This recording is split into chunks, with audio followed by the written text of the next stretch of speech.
యేసుక్రీస్తు శిలువ శ్రమల ధ్యాన కాలంలో ఆత్మీయంగా బలపడుటకు బైబిల్ మిషన్ వ్యవస్థాపకులు మన ఆత్మీయ జనకుడు ఫాదర్ ఎం దేవదాస్ అయ్య గారు స్వయంగా రచించిన శిలువ విలువ ధ్యాన కొలువ అనే పుస్తకంలో నుండి ఆయన ప్రసంగించిన శిలువ ప్రసంగాలను మీకోసం అందిస్తున్నాము.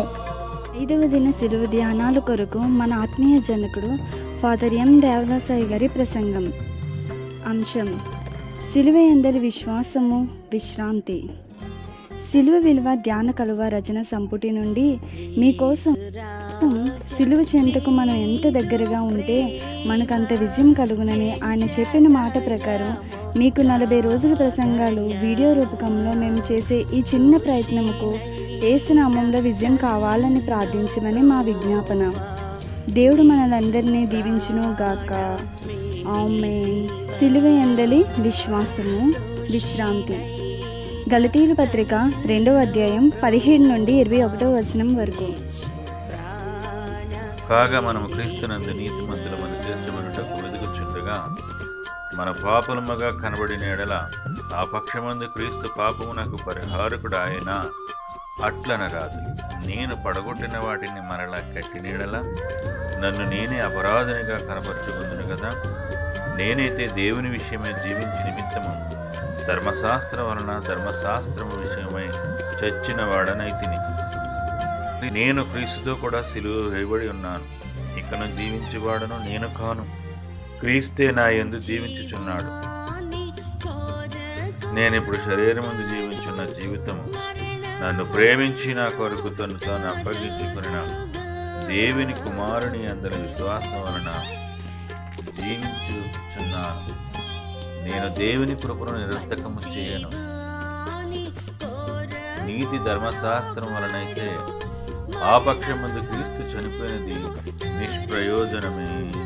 ఆమేన్. దేవుడి తన వాక్యం మన ఎడల దీవించును గాక. ఆమేన్. ప్రార్థన. నా నిమిత్తమై శిలువ శ్రమను అనుభవించిన తండ్రి, నీకు స్తోత్రములు. నీ శ్రమను నమ్ముట ద్వారా మాకు విశ్రాంతి కలుగును, విమోచన దొరుకును.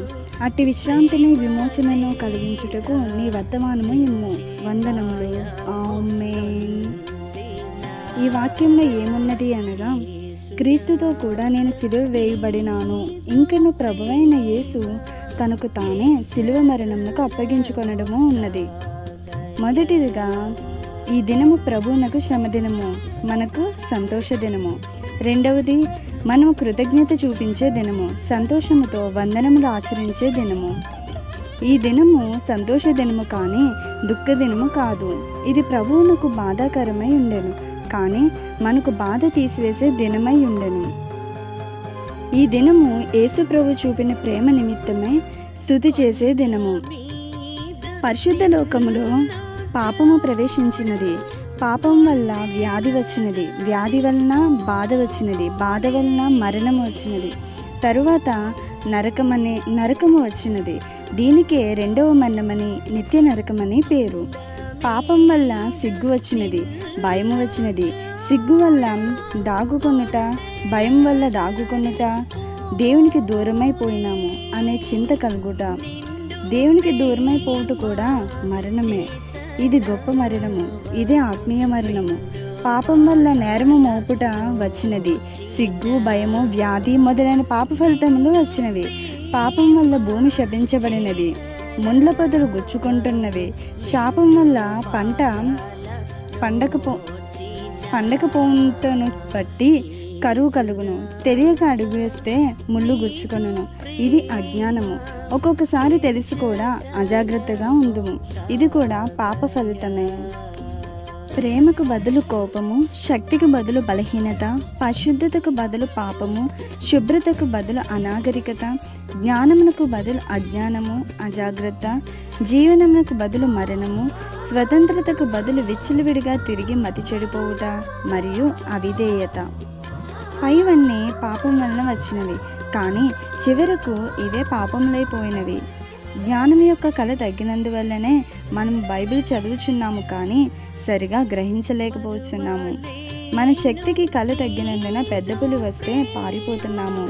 మన పరిశుద్ధతలో కళ తగ్గినందున పాపంలో పడుతూ లేస్తూ ఒప్పుకుంటున్నాము. నిలకడైన పరిశుద్ధత లేదు. మన జీవంలో కళ తగ్గినందున మన కాలములో ఎక్కువ సంవత్సరం జీవించలేకపోతున్నాము. మన స్వతంత్రతకు కళ తగ్గినందున విచ్చలవిడిగా నుండి చెడిపోతున్నాము. శరా పాపము దేవుని ఆజ్ఞను అతిక్రమించుట వలన వచ్చెను. ఒక పాపం వల్ల ఇంకొక పాపం ఎలాగో పుట్టునో అలాగే ఒక నష్టం వల్ల ఇంకొక నష్టం పుట్టును. పాపం వలన నష్టం రావడం మాత్రమే కాదు, రావలసిన మేలు రాదు. ఇవన్నీ ఆయన శిలువమ్రాను మీద వేసుకొనెను. ఇవన్నీ ప్రభు శిలువమ్రాను మీద మోసినాడు. ఇవన్నీ ప్రభు శిలువమ్రాను మీద మోసినాడని పూర్తిగా నమ్మలేము గనుక ఇదే అపనమ్మిక. ఇది పాపం వలన వచ్చినది. ఒక చిన్నవాడు బురదలో ఉన్నాడు, కడుగబడిన తర్వాత మరలా బురదలోనికి వెళ్ళాడు. అలాగే మానవుడు పాపం మానివేసి మరలా పాపంలోనికి వెళ్తాడు. పాపం వల్ల నరకం వస్తుంది లేదా పెండ్లి కుమార్తె వరుస తప్పిపోతుంది అని భయపడి పాపం మానివేస్తామనే పిరికి వారికి హాని లేని రక్షణ ఉన్నది. రక్షణ కొరకు ఆశించి పాపం మానివేస్తే మంచిదే, కానీ అందును బట్టి వారికి రక్షణ ఉండదు. ప్రభువు మీద అనుకుంటే రక్షణ, కానీ ఒక మంచి కార్యం మీద అనుకుంటే రక్షణ రాదు. మొదటిదిగా సిలువను నమ్మాలి. నా మీదనున్నదంతా ఆయన సిలువ మీద వేసుకున్నాడు, నా బాధలన్నీ తీసివేసినాడు. రెండవది, తన పునరుత్థానం వల్ల మేళ్ళన్నీ ఇచ్చినాడు, మరణము ముళ్ళు తీసివేసినాడు. ఆత్మకు హాని రాకుండా దుష్ట ఫలితములన్నిటి ముళ్ళు తీసివేసినాడు. జబ్బు పైకి ఉన్నను అది ఆయన ప్రేమే. విశ్వాసులకు కష్టములు వస్తే అవి ప్రభువు ఉంచివేయును, కానీ వాటి ముళ్ళు తీసివేయును. అనగా ఆపద వల్ల ఆత్మకు నష్టం కలగకుండా కాపాడును. దేవుని లక్షణములు ప్రేమ, న్యాయము. ఆయన ప్రేమ క్రింద నిలబడితే అంతం లేని నరకమును తీసివేయను. ఆయన గుణములు అంతం లేనివి. మంచి శుక్రవారమునకు ఇతర పేర్లు: మహాయజ్ఞ దినము, ప్రాయశ్చిత్త దినము. శుక్రవారమునకు మంచి శుక్రవారం అని సంఘం పేరు పెట్టినది, కానీ బైబిలులోని పేరు ఏదనగా కడు ప్రాయశ్చిత్త దినము, అనగా మనము పొందవలసిన శిక్షను ప్రభువు పొందిన దినము. బలిదినమున యూదులు గొర్రెలను సిలువ వేసినారు. దేవుడు తన కుమారుని బలివేసినాడు. సిలువ అనే పేరు బైబిలులో లేదు. అది 6వ దేశం నుండి వచ్చిన మాటగా తెలుగు బైబిల్లో ఉన్నది. తెలుగు భాషలో కొరత వేయుట అనే మరి ఒక పేరు ఉన్నది, అనగా సిలువకు వధ్య సమము లేదా కొరత వేయుట అని పేరు. యూదులు ఈ రోజున పండుగ చేస్తారు, గొర్రెపిల్లను బలివేస్తారు. తమ పాపములన్నీ ఆ గొర్రెపిల్ల మీద వేసినాము కదా అని ప్రాయశ్చిత్త పండుగ, బలి పండుగ జరిపిస్తారు. ఈ ఒక్కరోజే సంవత్సరం అంతటిలో దేవునికి విశ్రాంతి రోజు. ఎందుకంటే ఈ దినము పిశాచి మన మీద చాడీలు చెప్పదు. ఈ దినము మన మంచి శుక్రవారంతో సమానమై ఉన్నది. వారు ఒక్క మాట అనుచున్నారు, ఈ వేళ దేవునికి విశ్రాంతి. దేవుడు ఎవరిని గూర్చి చాడీలు వినడు. సిలువ మీద వేయబడిన వారెవరో అందరూ ఆ సిలువ మీద కొరత వేయబడిన వానినే ఆశ్రయించగలను.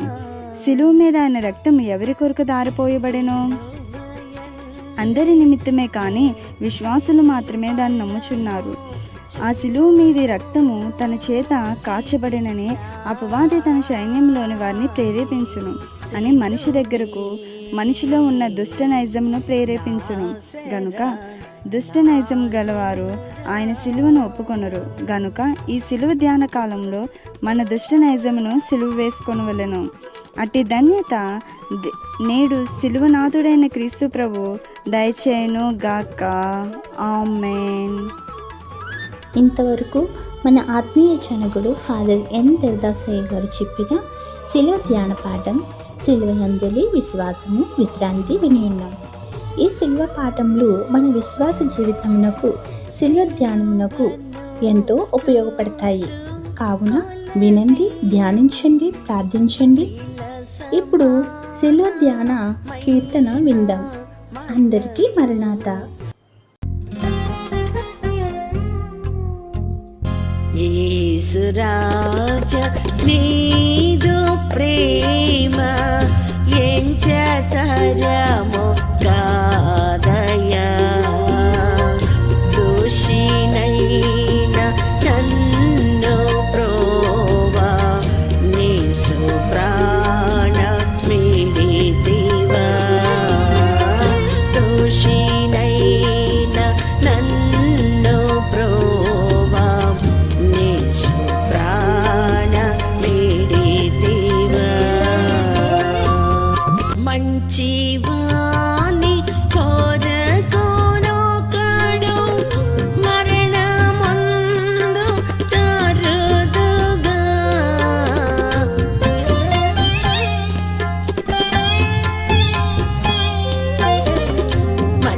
మంచివాని కోరకోనొకడు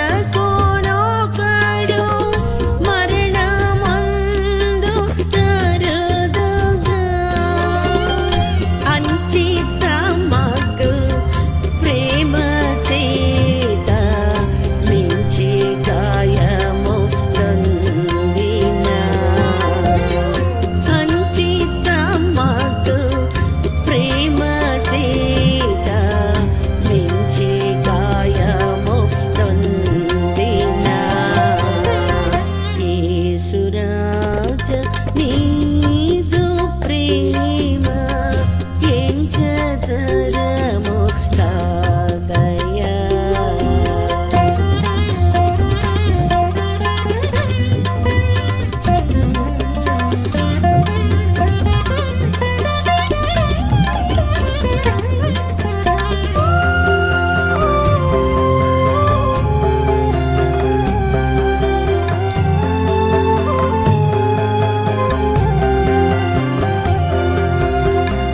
కొండ మీద నిన్ను చూడ గుండెల దరి పోవోనే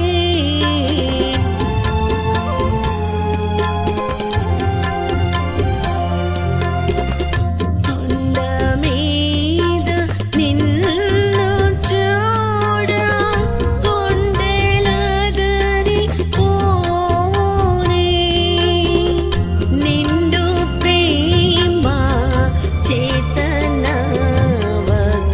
మెండు బాధల నోచిన నిండు ప్రేమ చేతనవకు మెండు బాధల నోచిన యేసురాజ నీదు ప్రేమ ఎంచతరము కాదయా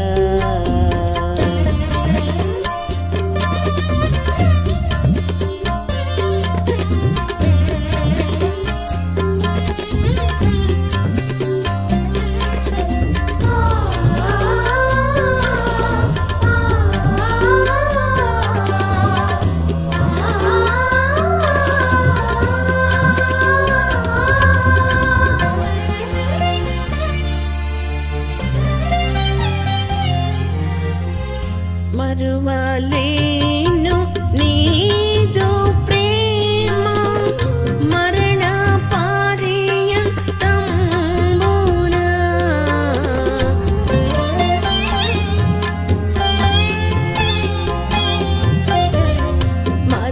మరువలేను నీదు ప్రేమ మరణ పర్యంతమున నరక బాధలన్నీ నీవా కొరతపై పాటించిన నరక బాధలన్నీ నీవా కొరతపై పాటించిన యేసురాజ నీదు ప్రేమ ఎంచతరము కాదయా